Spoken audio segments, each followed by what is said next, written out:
Shalom Bapak Ibu Saudara, kita memuji Tuhan, kita telah ditolong dan kita memasuki hari yang baru. Kembali lagi kita dalam perenungan kita hari ini. Mari kita membaca di dalam Kejadian pasal 3 ayat 20 sampai ayat yang ke-21. Demikian firman Tuhan. Manusia itu memberi nama Hawa kepada istrinya, sebab dialah yang menjadi ibu semua yang hidup. Dan Tuhan Allah membuat pakaian dari kulit binatang untuk manusia dan untuk istrinya itu, lalu mengenakannya kepada mereka.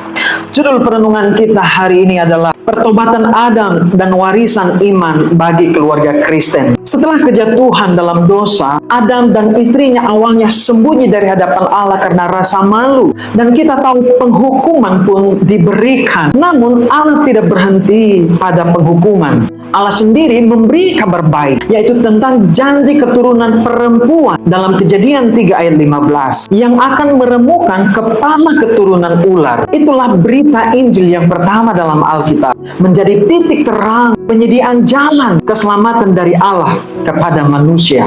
Adam berespon kepada janji itu, yaitu dengan memberi nama Hawa kepada istrinya, yang artinya adalah ibu dari segala yang hidup atau yang hidup. Inilah pengakuan iman Adam.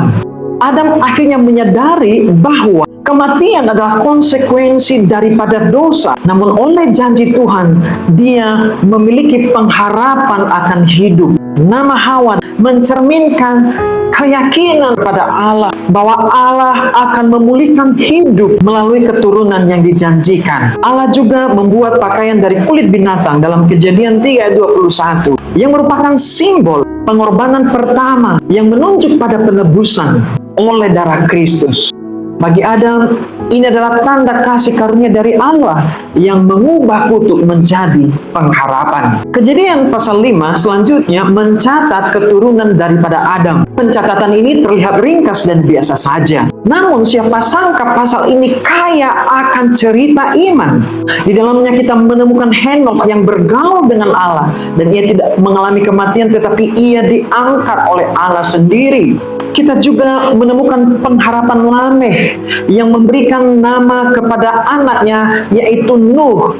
Nuh itu artinya sendiri adalah penghiburan, yang mana ia mengharapkan penghiburan dan kelepasan dari penderitaan dari dunia yang sudah dipenuhi oleh dosa ini.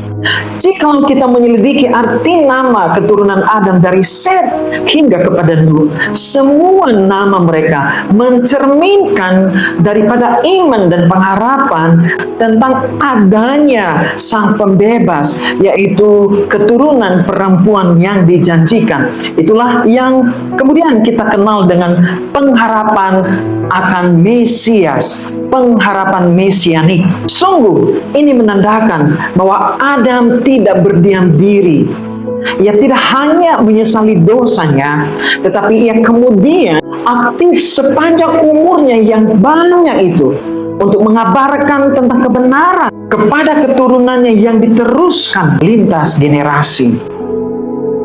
Ini menjadi fondasi bagi keturunan yang takut dan setia akan Tuhan, termasuk di dalamnya sampai kepada Nuh, bahkan hingga kepada Abraham nantinya. Sekarang, apa pelajaran yang menjadi warisan iman bagi keluarga Kristen di hari ini? Pertama, seperti Adam, responilah janji Allah dengan iman, bahkan di tengah kegagalan dan dosa. Kedua, buatlah tanda dalam keluarga yang mengarahkan anggota keluarga kepada pengharapan di dalam Yesus Kristus. Kebiasaan berdoa, membaca Alkitab, dan merenungkan firman Tuhan. Bahkan memberi nama kepada anak yang mencerminkan iman kepada Tuhan. Berikutnya, bersaksilah tentang janji dan karya Allah kepada seisi anggota keluarga. Saksikanlah bagaimana mengalami perjumpaan pribadi dengan Yesus yang memberi pengharapan dan keselamatan bagi pribadi Bapak Ibu. Ajarkan bahwa upah dosa adalah maut. Namun Allah menyediakan jalan keselamatan di dalam Yesus Kristus.